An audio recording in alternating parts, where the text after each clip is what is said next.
Hola, ¿qué tal? Muy buenos días, tardes, noches, bienvenidos, bienvenidas, bienvenides a un video más de Aprendiendo a Existir. El día de hoy vamos a platicar con Ana Paola sobre crisis de la edad y bueno, vamos a ver qué podemos hacer al respecto, porque probablemente a todos nos ha dado o nos está dando o nos va a dar alguna Ajá. de estas crisis. Entonces, bienvenida Ana Paola, ¿cómo estás? Hola Carlos, muy bien. Aquí con un video más muy interesante que me parece, creo que a todos en algún momento, en una etapa de tu vida te sientes raro, te sientes como que no sabes qué estás haciendo en la vida, si las cosas van bien, si estás atrasado. Yo más creo que más bien es una situación de comparación a través de los otros, ¿no? De saber en qué punto estás con tu vida y porque supuestamente la sociedad te determina qué es lo que tienes que hacer a determinada edad. Entonces, creces, o sea, naces, y ya te tienes que ir a los 3 años a la escuela, al kinder, a la primaria, a la secundaria, aquí en México, al menos en América Latina, cómo está formado simplemente el esquema de cómo es tu formación profesional, ¿no? Por decirlo así. Entonces, así como lo manejan con la formación profesional, también una estructura social de cómo tienes que tener hijos, hasta biológicamente también te dicen, las mujeres de tal fecha, casi casi, o tal temporada tiene que tener hijos, porque si no ya no funciona reproductivamente, y sí, es lógico, también está en la biología, pero eso también te da un parteaguas de cómo la sociedad espera y qué quiere de ti. A los hombres pues les exigen también una determinada acción a ciertas edades. Creo que más que nada están en todas las etapas, no nada más hay mucho prejuicio por la crisis de la mediana edad en las personas o adultos de la mediana edad, pero que al final del día está complejo, ¿no? El asunto no estamos acostumbrados a considerar que hay crisis en la adolescencia, inclusive a lo mejor infantiles, y es que a lo mejor no estás teniendo un buen desarrollo en la escuela. Entonces, a lo mejor ya te quedaste retrasado y estás pensando y comparándote con tus compañeros que estás retrasado en la escuela, que no estás culminando a comparación de ellos, y también puede haber una crisis por eso.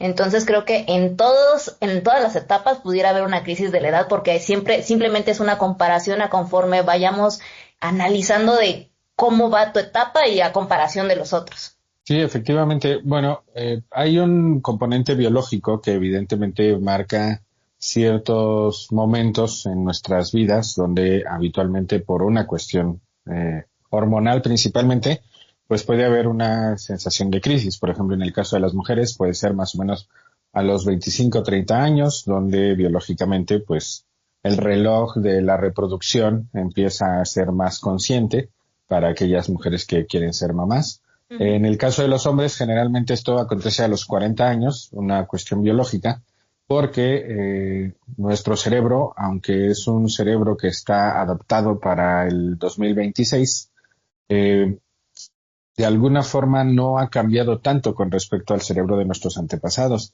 Y nuestros antepasados no vivían tantos años como actualmente vivimos.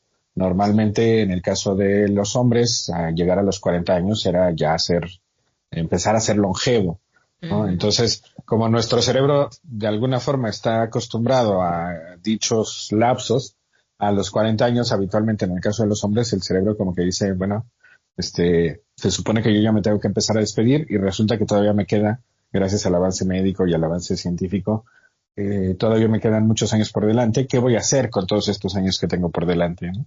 Entonces es por eso que se da un poquito esta crisis de querer regresar un poco el tiempo y querer empezar a hacer aquello que no hicimos a los 20, a los 30.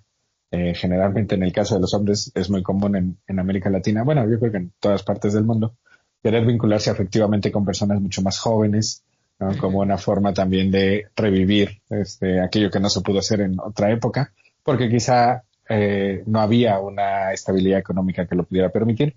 En el caso de las mujeres, la parte biológica es principalmente por la cuestión de la edad y la posibilidad de ser madres.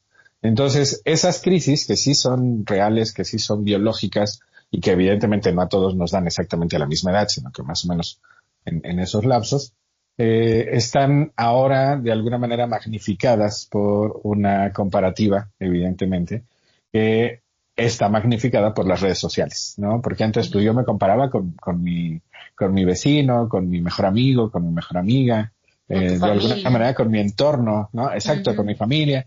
Y decía, bueno, pues igual y ahí vamos, ¿no? Sin embargo, ujú. ahora me comparo con el resto del mundo y estamos viendo a gente que evidentemente en redes sociales publica viajes, bodas, ascensos laborales, dinero, etcétera. Y evidentemente eso también nos genera mucho esta pregunta y ya nos lo empieza a generar prácticamente año con año, o sea, ya ni siquiera se da en una fecha en particular, de si realmente estamos haciendo lo que deberíamos estar haciendo, Ujú. porque a esto se suma un checklist que la sociedad me impone prácticamente desde que nací, ¿no? Y que es inculcado normalmente por mis padres o por mis tutores, que de alguna manera me van indicando el camino. Entonces, es muy interesante porque es una crisis biológica que inicialmente acontecía y que actualmente está siendo magnificada, sobre todo por el uso de redes sociales, y que está generando efectos psicológicos bastante complejos, Ujú. porque si no se maneja adecuadamente, esto también puede derivar en muchas ocasiones en depresión. Y si eso no se maneja adecuadamente, pues también puede propiciar ideas de lesionarse o de suscribirse de la vida. Entonces, creo que sí es complejo en ese sentido porque justamente no estamos quizá poniendo la atención debida a lo que está aconteciendo.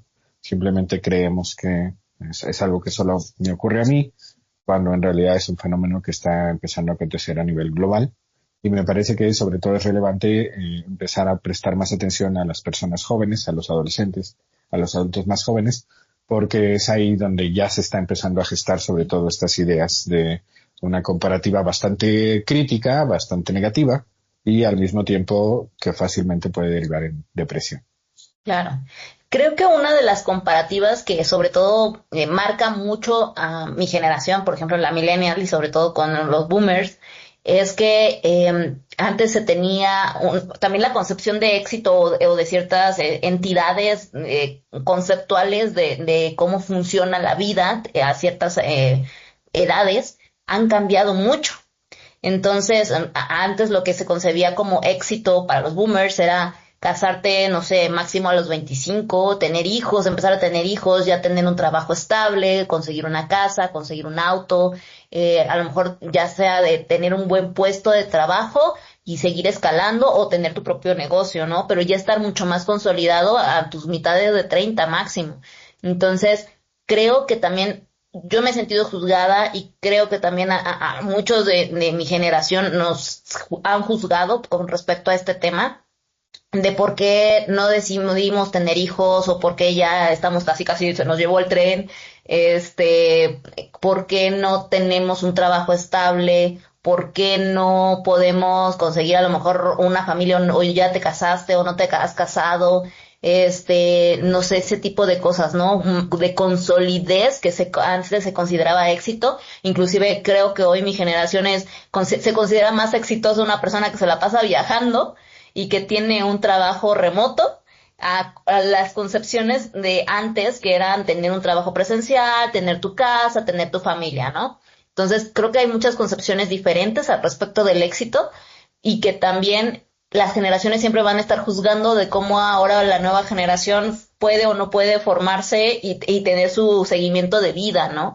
Y me parece interesante también que a veces la sociedad cambia mucho lo que puedes o no puedes hacer y los conceptos se van modificando porque simplemente puedes o no puedes hacerlos y el hecho es que el éxito no es un estándar cuadrado que no puede ser flexible, o sea, cada quien concibe el éxito de manera diferente y también las generaciones van a concebir el éxito de manera diferente porque los contextos van cambiando a lo largo del tiempo.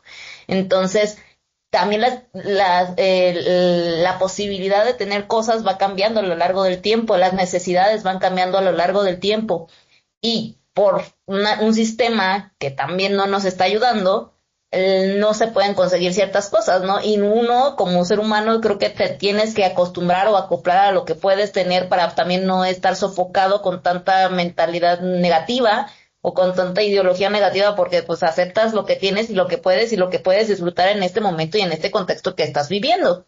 Así que me parece que también ese punto focal de comparativa específicamente entre generaciones y de cómo has vivido es algo que se ha hablado mucho, sobre todo en esta generación o en estas décadas, por el hecho de cómo ha cambiado tan drásticamente la generación de los boomers con los millennials y ahorita ya la nueva generación Z.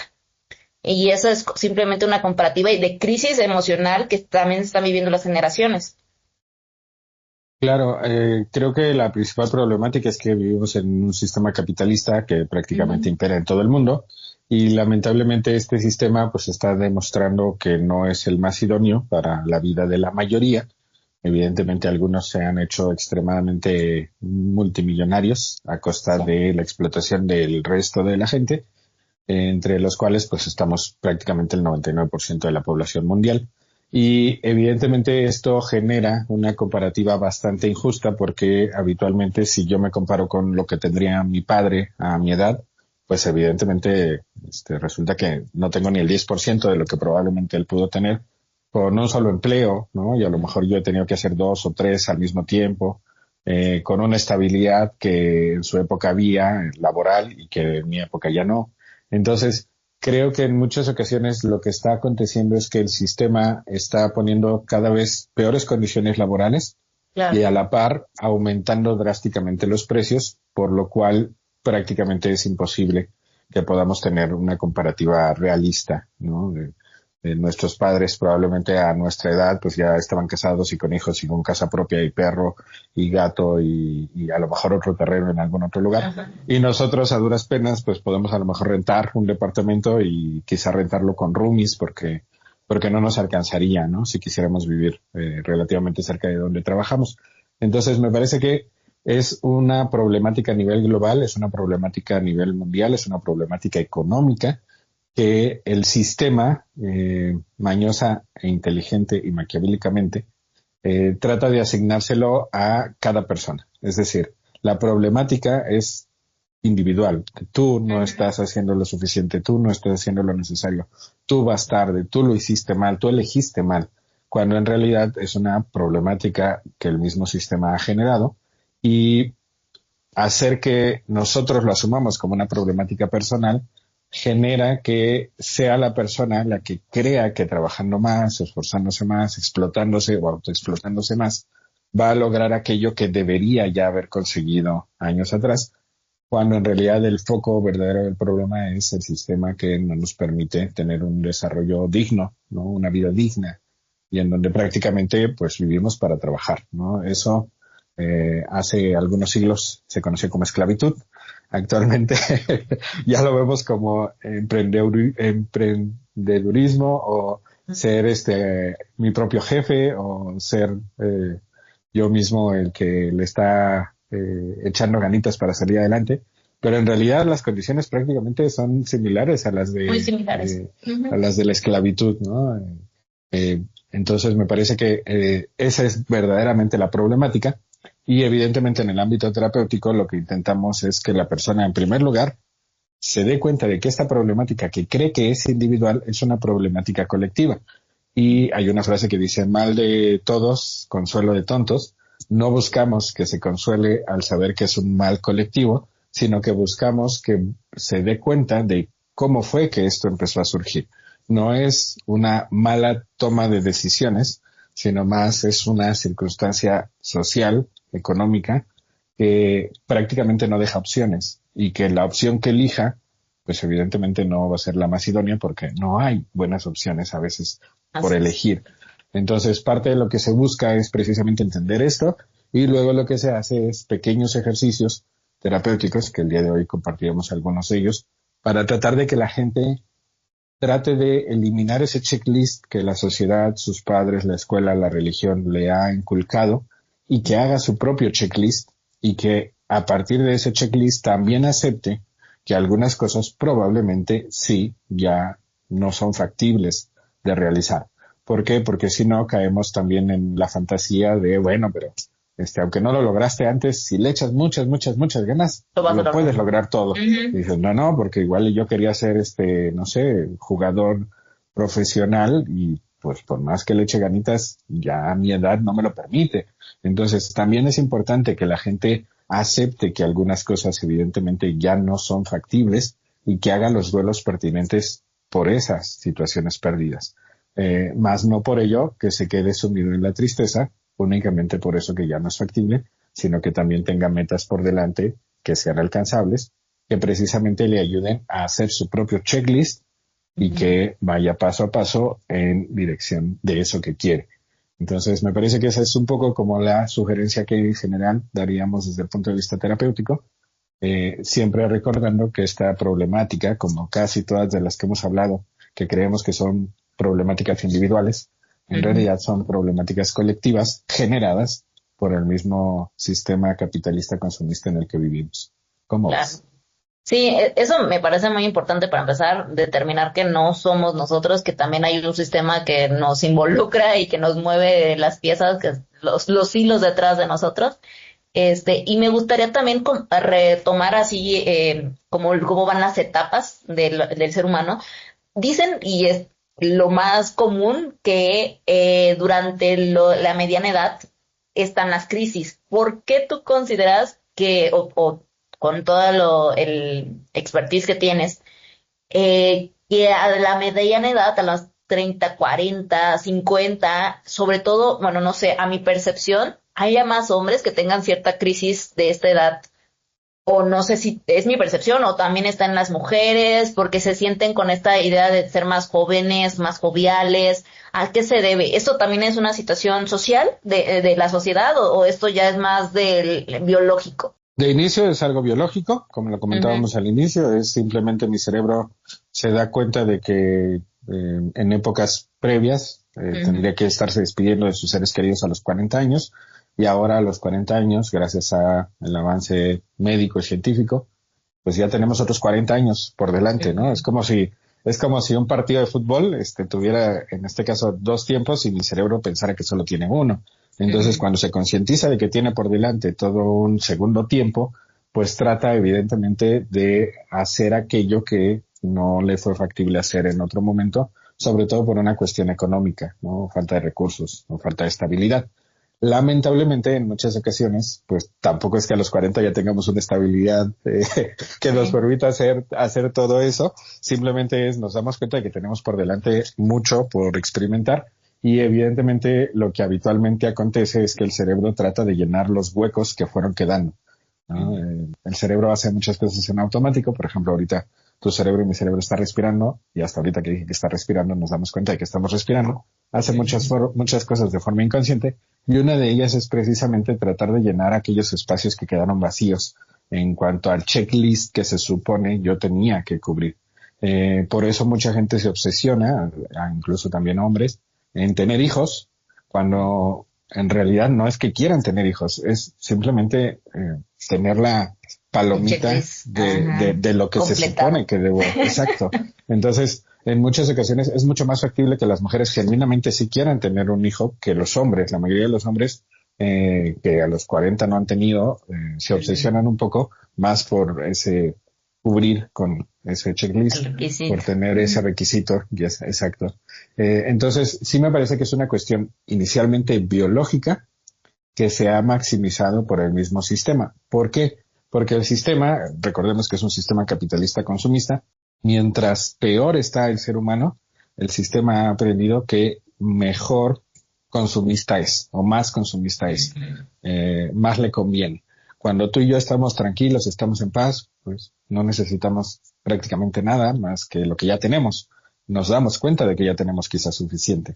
Cuando nos sentimos mal, habitualmente consumimos. Consumimos alcohol, consumimos drogas, consumimos formas de evadirnos un poco de la realidad, viajamos más, queremos más experiencias.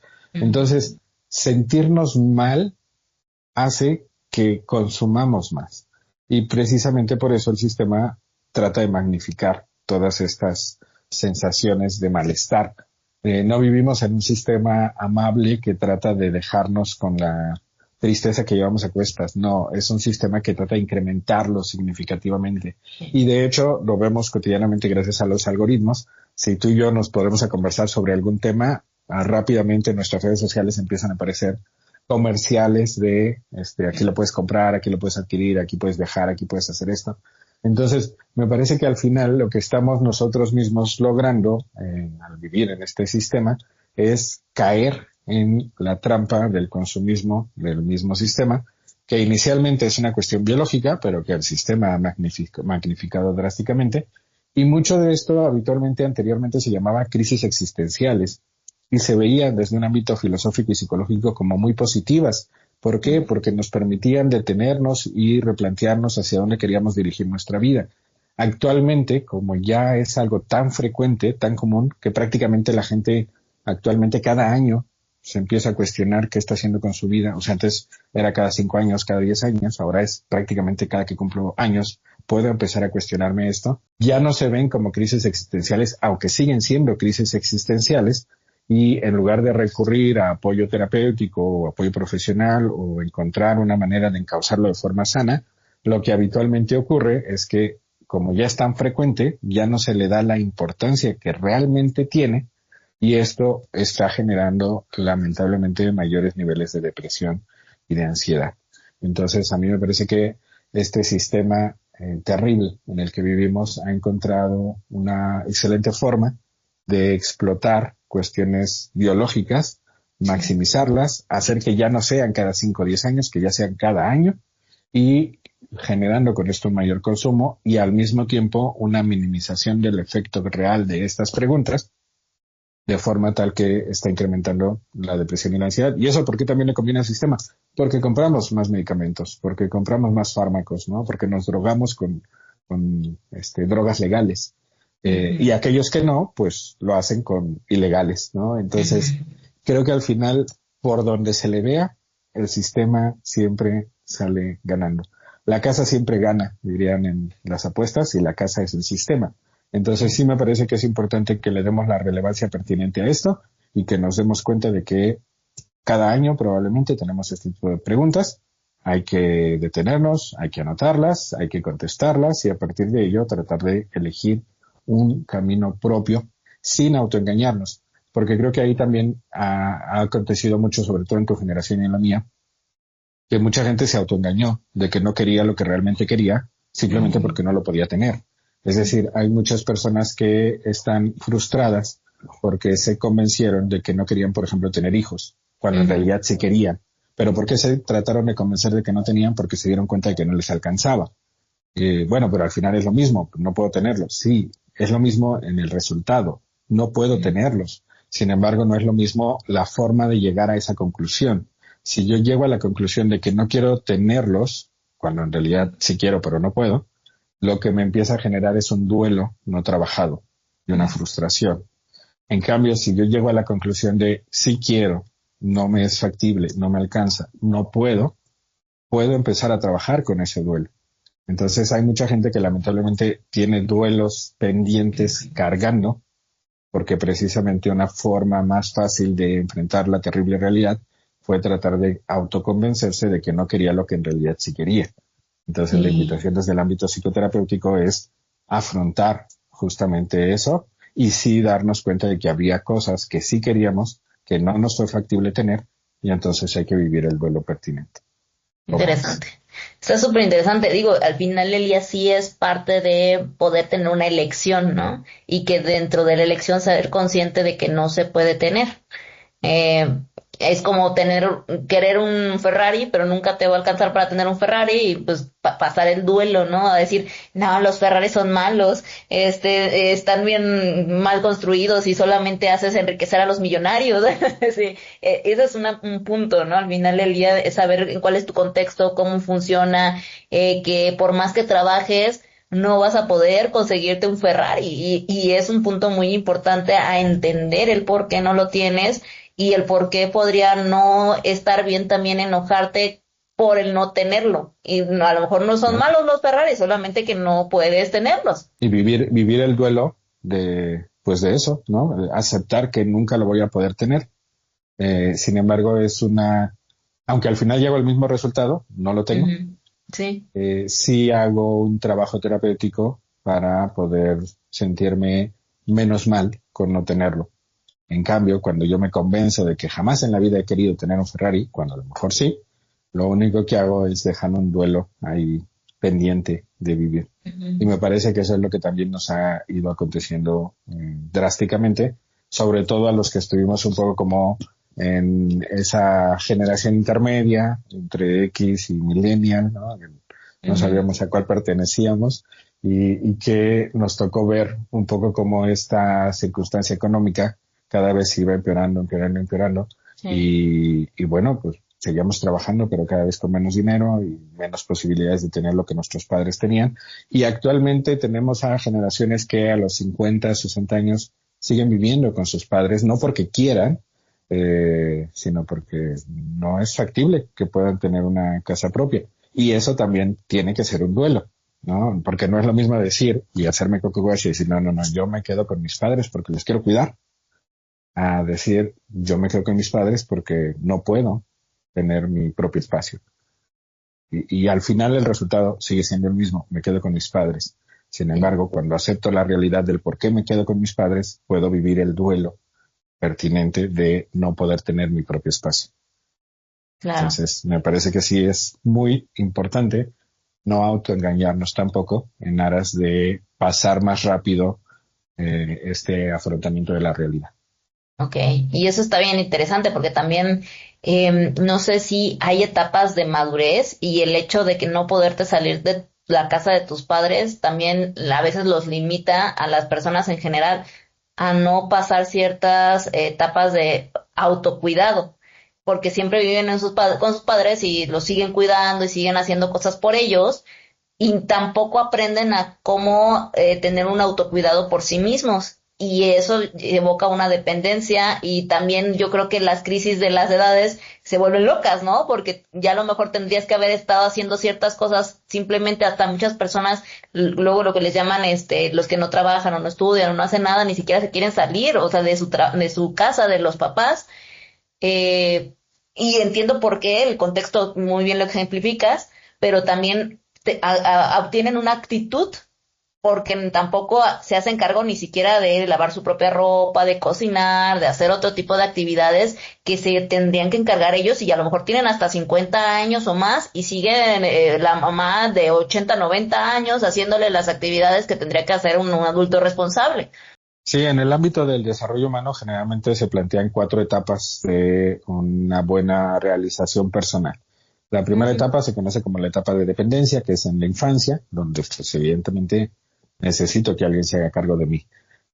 Si bien es cierto que hay situaciones económicas que obligan a los niños en ocasiones a trabajar, en términos generales, pues lo idóneo sería no tener que hacerlo, sino más bien enfocarnos a la escuela y a jugar, ¿no? En la adolescencia, la segunda etapa se llama contradependencia, que es, sigo siendo muy dependiente, necesito techo, necesito ropa, necesito dinero. Sin embargo, emocionalmente quiero una libertad, quiero ser independiente, entonces se llama contradependiente porque es un poco como lidiar con esa aceptación de la dependencia y al mismo tiempo tratar de encontrar tu propio lugar, tu propio espacio, tu propia voz. La siguiente etapa, que teóricamente acontece cuando ya somos adultos, que aquí la parte biológica nos indica que en general el cerebro de las mujeres madura mucho más rápido que el cerebro de los hombres. Se calcula que el cerebro de las mujeres madura aproximadamente entre los 18 y 20 años, mientras que en el caso de los hombres entre 25 y 27 años. Esto lo que nos lleva es a darnos cuenta de que en general por eso las mujeres tienden a vincularse efectivamente con hombres más grandes, porque su cerebro es más maduro y generalmente de sus pares los ven como muy infantiles. Algunos, aunque tengamos más de 30, 40, 50, seguimos siendo muy infantiles. Efectivamente. Pero bueno, eso ya es una cuestión más bien cultural, ¿no? Algo hicimos mal. Sin embargo, en términos generales, la adultez, ¿no? De 18 a 20 en el caso de las mujeres, de 25 a 27 en el caso de los hombres, vendría con una etapa que se conoce como independencia, que la independencia es justamente esta posibilidad de tener tu propio espacio, de hacerte cargo de tu propia comida, de lavar tu propia ropa, de conseguir tu propio ingreso para pagar tus propias deudas y para darte cuenta de cómo está la realidad, sin depender de otras personas. Es una etapa que a mí me parece formidable, me parece maravillosa y lamentablemente en muchas ocasiones en nuestro país mucha gente no la ha podido vivir. ¿Por qué no la ha podido vivir? Porque en muchas ocasiones se da el fenómeno de que la gente se vincula afectivamente, vive en casa de sus padres, se vincula afectivamente y se casa y va a vivir con su pareja. En realidad mucha gente jamás ha vivido ni siquiera por 3 meses, ni siquiera por 6 meses, ya no digamos un año o más, de manera individual. Y a mí me parece que es una etapa fundamental porque eso nos permite entender la dificultad de cualquier pequeña tarea. O sea, entender la dificultad de cocinar solamente lo entiendes cuando te tienes que cocinar y cuando tienes que hacerlo porque si no, no comes, ¿no? O tienes que conseguir para comprar comida entendiendo que eso es mucho más caro y que llega un momento en donde no alcanza y tienes que cocinar, ¿no? Entonces me parece fundamental esa etapa. Sin embargo, el sistema nos hace creer que esa es la etapa cúspide. En realidad, desde el punto de vista psicológico, esa es la tercera etapa. Todavía nos faltaría una cuarta. Y la cuarta etapa se conoce como la interdependencia. Entonces, la primera, dependencia, la segunda, contradependencia, la tercera, independencia y la cuarta, interdependencia. Y la interdependencia, lamentablemente mucha gente, como no pasa por la tercera, tampoco llega a la cuarta. En la cuarta etapa es donde nos damos cuenta de la necesidad de los otros para poder tener una vida de calidad. Y es cuando logramos pasar por la tercera y luego por la cuarta que podemos valorar, por ejemplo, el vínculo afectivo de pareja y darnos cuenta de lo valioso que es la contribución del otro para nuestro bienestar, así como de nuestra contribución para el bienestar del otro. Y las parejas sanas generalmente ocurren cuando logramos de manera individual pasar por la tercera etapa y juntos llegamos a la cuarta etapa, ¿no? Entonces me parece que cuando no se da esa tercera etapa y llegamos o intentamos llegar a la cuarta, no se logra porque evidentemente no logramos valorar lo que el otro está haciendo. Solamente mi cerebro ve lo que yo estoy haciendo. Es que yo salí a trabajar y tú estás aquí y no hiciste nada. Sí. Pero es que, ¿cómo no te das cuenta? Pues porque no pasé por la etapa 3 de independencia real. Porque mucha gente pasa por la etapa de independencia real viviendo en casa de sus padres, o viviendo con roomies, o contratando a personas que les hagan todos los servicios y nunca logran entender la dificultad. Nunca logran aprender a valorar, yo creo que sobre todo, porque nunca entendieron cuál fue el valor de ser organizados administrativamente con su dinero, de valorar el ir a comprar la comida, en prepararla, en administrarla, en generar la comida, en tener un buen almacenamiento, en hacer el aseo, en lavar la ropa. Yo creo que muchas veces hasta hay muchas personas que salen de su casa, pero simplemente van todos los días a comer a su casa con de la mamá, o terminan comiendo con los roomies, o si tienen buena suerte y tienen un buen trabajo, todo ese tipo de actividades extras, pues simplemente las pagan. Y ya cuando se juntan con una pareja, esperan que sea como la mamá, o esperan que tenga esta misma participación y este mismo rol, y es diferente, ¿no? Me parece bien interesante lo que mencionas en la última etapa, donde ya efectivamente creo que no puedes pasar a la siguiente etapa si no hay un entendimiento de la tercera. Entonces, porque empiezas a valorar y empiezas a entender bueno, es que todo este trabajo funciona mejor cuando estás en conjunto, pero ya como lo valoraste y entiendes perfectamente cuál es el sudor, las lágrimas y todo el conjunto, puedes entender que es mejor entre dos o entre tres o en una formación de equipo, pero entendiendo que no es sencillo y también valorando lo que el otro hace, tanto como tú lo haces. Y que esto es un agradecimiento a la otra persona que también está compartiendo contigo el poder hacer todas estas actividades y disminuir entre los dos el trabajo que se tenía que hacer en equipo. Entonces, creo que ahí es un punto muy grande el por qué luego muchas parejas también no funcionan, porque también, y que nosotras las mujeres ya estamos alzando la mano a decir, oye, esto no va a ser así, o sea, no, yo también necesito tener actividades, aparte de que la crisis económica no está tan fácil como para yo dedicarme 100% a las labores del hogar, más trabajar, más hacer todas estas actividades y que yo me tenga que comportar como mamá para que tú te sientas tranquilito y como te sientas como siempre, ¿no? De que la mamá te va y te limpia la ropa, va y te hace la comidita mientras tú estás haciendo otras cositas, jugando.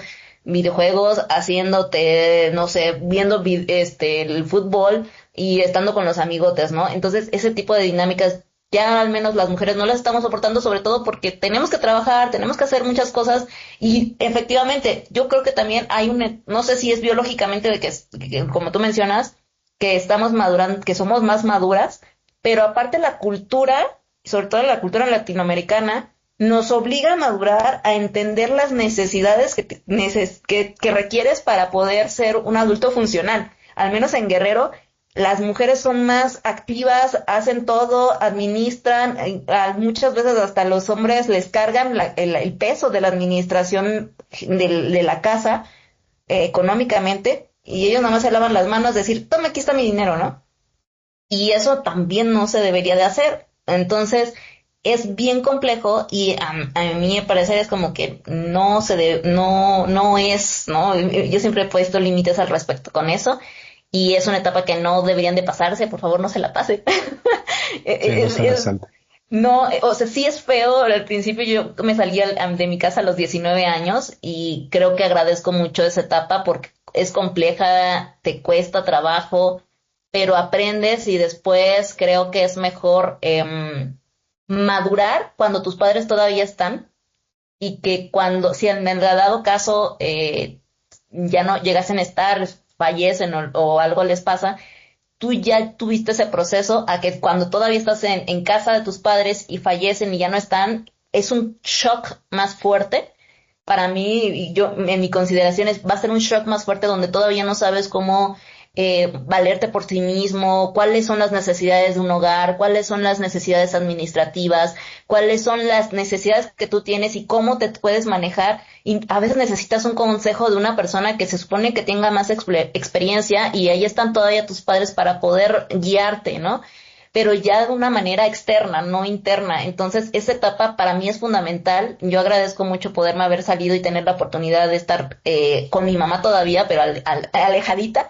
Y es un punto focal muy importante. Creo que me pareció importante mencionar esto.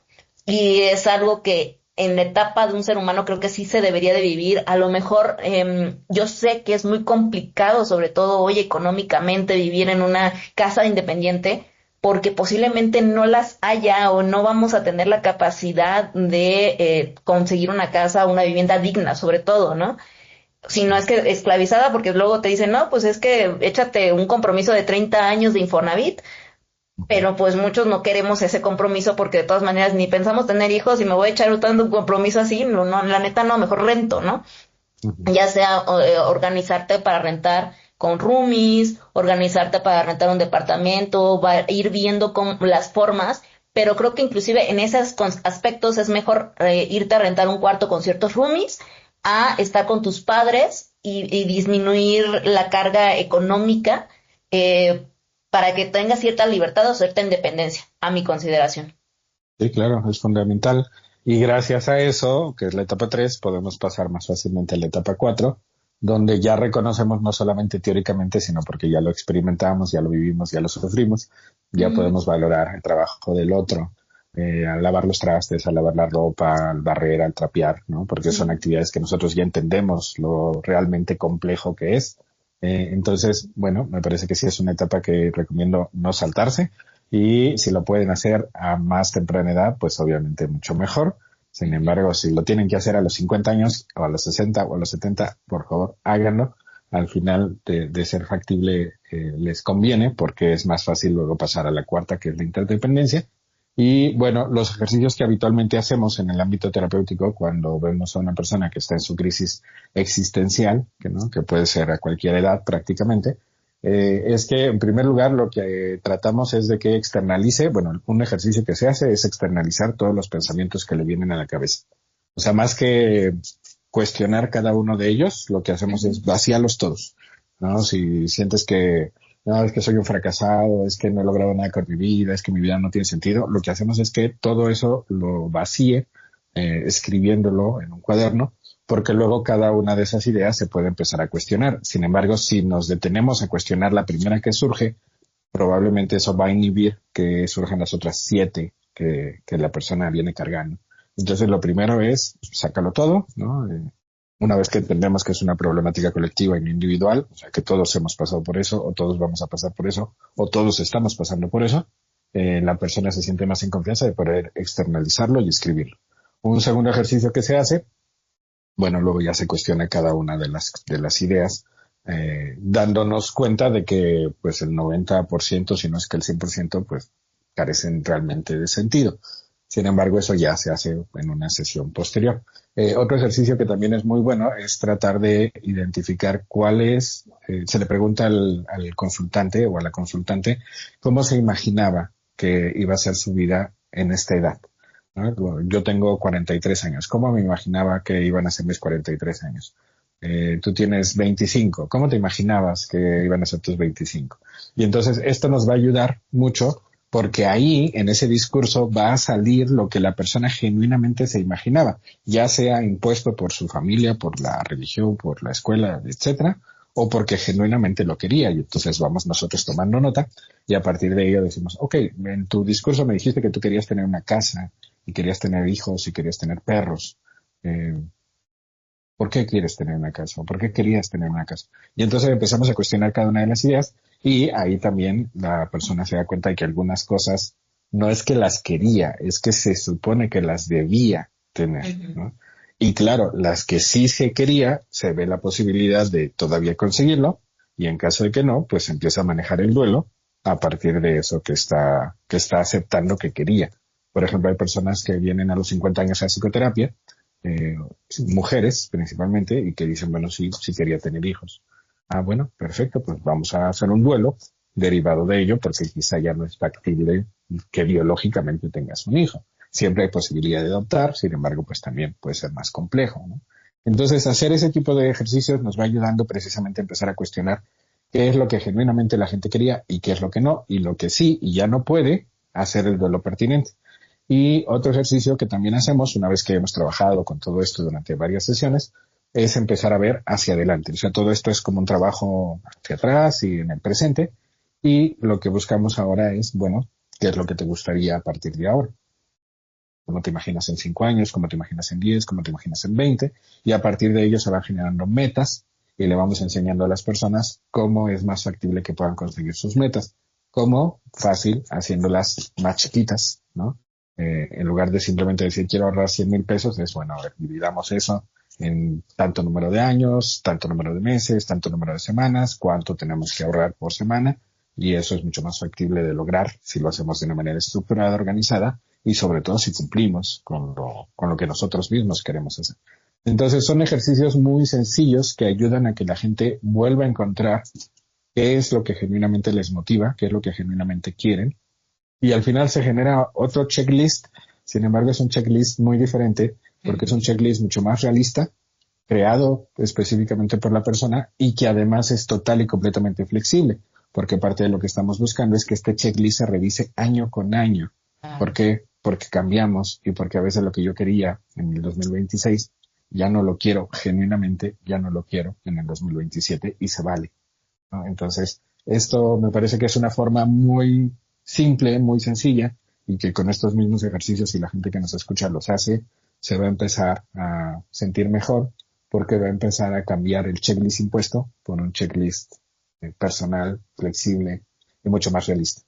Claro. ¿Cómo Sí, me ves? parece muy importante el estar poniendo como que las metas. A lo mejor también es un punto fundamental el hecho de conocerte a ti mismo, saber qué es lo que quieres, porque el ruido que hace la sociedad alrededor y el punto de comparación es lo que te hace tener ese tipo de crisis. Entonces, teniendo mucho más claridad de quién eres, qué es lo que quieres y hacia dónde quieres ir, no tendrías por qué tener este punto de incertidumbre o este punto de inseguridad, al menos en una situación tan elevada, ¿no? Digo, creo que en el mundo no vamos a tener seguridad o certeza al 100% de nada.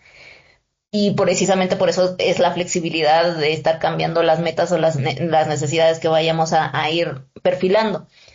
Pero sin embargo, el hecho de que digamos, bueno, pero en este momento yo quiero esto, tengo fija mi intención en algo, te va a quitar mucho ruido de redes sociales, de las voces de tus familiares, de las voces del trabajo, de las voces que escuchas allá afuera, donde te piden o te exigen o te preguntan o te están diciendo de manera crítica qué o no has hecho, cómo y cuándo lo vas a hacer, y que en dado caso dices, no, o sea, cuando tienes una cierta seguridad, porque sobre todo, yo siento que cuando te preguntan, a mí en muchas ocasiones me han preguntado, ¿y para cuándo los hijos? No quiero, o sea, para empezar, y les digo muy certeramente porque siempre he sido como consciente al respecto, no voy a tener un hijo con alguien que no quiera, que no sea buen papá y no lo he encontrado. Entonces, no me he pensado en tener un hijo en este momento. Si no pienso tener, tampoco pienso ser mamá soltera, entonces no lo voy a tener.